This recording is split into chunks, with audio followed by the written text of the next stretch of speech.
मुझे क्षमा करेंगे।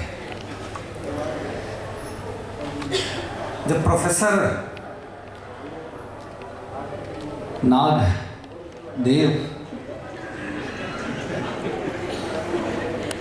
हरदास का जब मुझे फ़ोन आया तो मुझे ये नहीं पता था कि वो किनको अतिथि के तौर पर बुला रहे हैं। मैं उनसे बहुत नाराज हुआ। मैं इसलिए नाराज हुआ कि ललित कला अकादमी के इतने बड़े कार्यक्रम के लिए आप एक सिनेमा वाले को बुला रहे हैं। मैं आ जाऊंगा, मैं एंकर करूंगा, पर आप वरिष्ठ कलाकारों को बुलाइए, बड़े कलाकारों को बुलाइए।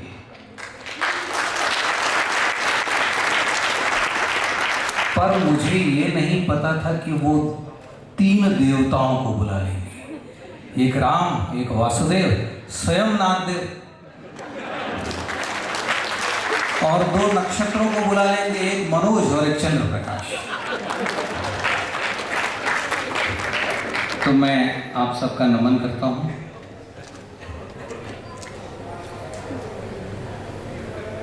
साथियों, बहुत कम लोगों को यहाँ पता होगा कि मनोज भी जे स्कूल ऑफ आर्ट से है, पेंटिंग इसका भी विषय है।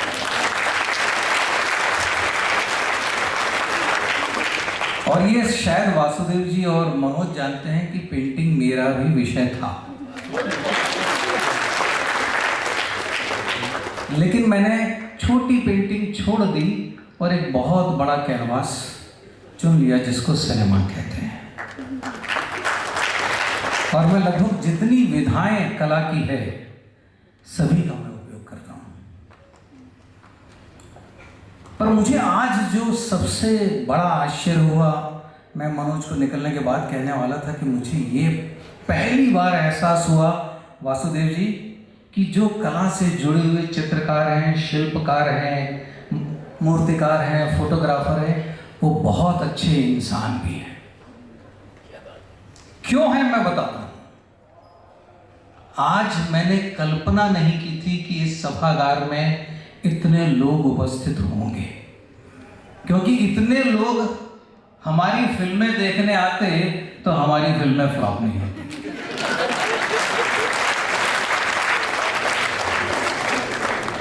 क्षमा करिएगा, मैंने पिछली फ्लॉप सिर्फ 150 करोड़ की बनाई थी, पर अब मुझे उम्मीद है कि ओ माय गॉड 2 जो आई है वो शायद उसको रिकवर करे।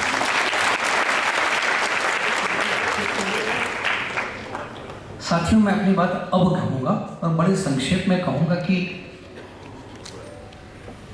वात्स्यायन ने कामसूत्र के पहले अध्याय में लिखा है कि सभ्य नागरिक का घर कैसा होना चाहिए। सभ्य नागरिक के घर का जो उन्होंने वर्णन किया है, उस वर्णन में जो अनिवार्य वस्तु है उसमें है चित्रफलक, जिस पर आप अपना कैनवास रखते हैं, ब्रश, पेंटिंग। यानी जिस नागरिक के घर में चित्र बनाने के साधन नहीं, क्या उसे सभ्य कहा जा सकता है? ऐसा प्रश्न वात्स्यायन ने खड़ा किया है। मैं प्रोफेसर साहब जब मुझसे मिलने आए तो मैंने कहा कि सर, हम सभी श्री राम की अलग अलग कल्पना करते हैं। 2024 में उनका मंदिर भी बनेगा, लेकिन क्या कभी हमने कल्पना की है कि वाल्मीकि रामायण ने श्री राम के जो गुणों का वर्णन किया है उसमें एक उनका गुण चित्रकार भी हैं। चित्रकार है, फिर से वाल्मीकि रामायण आप देखिए। दूसरा उनका गुण संगीतकार, भूतल पर श्रेष्ठ संगीत है क्या। तो कई बार ऐसा होता है कि हम जब महाकाव्य पढ़ते हैं, धार्मिक ग्रंथ पढ़ते हैं, शास्त्र पढ़ते हैं, तो उसमें भौतिक सच्चाइयाँ भूल जाते हैं। जो वासुदेव जी कह रहे थे कि इतिहास के ये वो पन्ने जो चित्रकार गढ़ता है।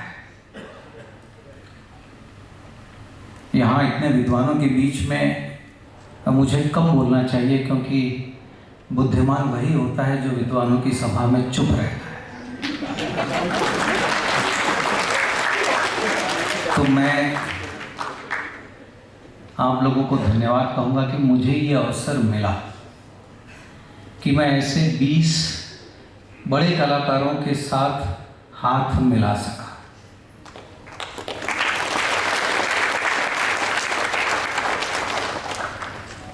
तो मित्रों, इस उम्मीद के साथ कि हमारी मुलाकातें होती रहेंगी और अगली बार जब हम लोग आएँ तो ऊपर भी लोग हों और कभी कभार हमारी फिल्में भी देख लिया करें। अच्छा लगेगा।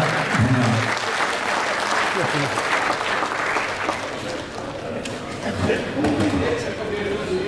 बहुत बहुत आभार आदरणीय चंद्रप्रकाश द्विवेदी जी का, उनकी स्नेहपूर्ण उपस्थिति के लिए, उनके संबोधन के लिए और मार्गदर्शन के लिए भी।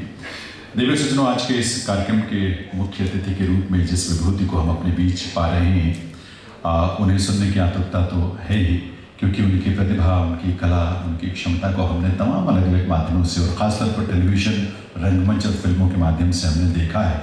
जैसे कि आदरणीय द्विवेदी जी ने उल्लेख भी किया कि वे मुंबई के sir J school of art से जिन्होंने स्नातक की अपनी डिग्री हासिल की और मराठी थिएटर से अपने करियर की शुरुआत उन्होंने की और बाद में गुजराती और फिर हिंदी थिएटर से जुड़े बहुत ही प्रख्यात अभिनेता। 70 से अधिक फिल्मों में उन्होंने अभिनय किया है। राष्ट्रीय फिल्म पुरस्कार सहित अनेक प्रतिष्ठित सम्मान और पुरस्कार उन्हें मिले हैं और भारत सरकार ने पद्मश्री से भी उन्हें सम्मानित किया है। और आजकल आप बॉम्बे आर्ट सोसाइटी के उपाध्यक्ष भी हैं। आप सबके कर्तव्य भर के साथ आइए निवेदन करें मनोज एन जोशी जी से हमारे मुख्य अतिथि के लिए अपने संबोधन के लिए पधारें श्री मनोज जोशी।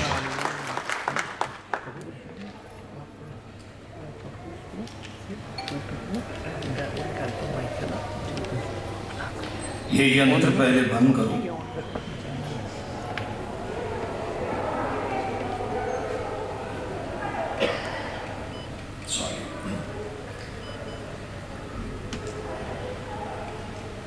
प्रधानमंत्री कार्यालय से फोन किया है, बंद करो। नहीं, बंद ही कर रहा हूँ, बंद नहीं हो रहा है।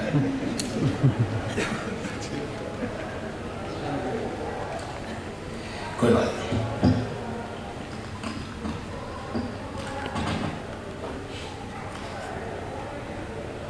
मंच पर उपस्थित मैं उन्हें विश्वकर्मा के संबोधन से संबोधित करना चाहूँगा कि सही अर्थ में विश्वकर्मा हैं।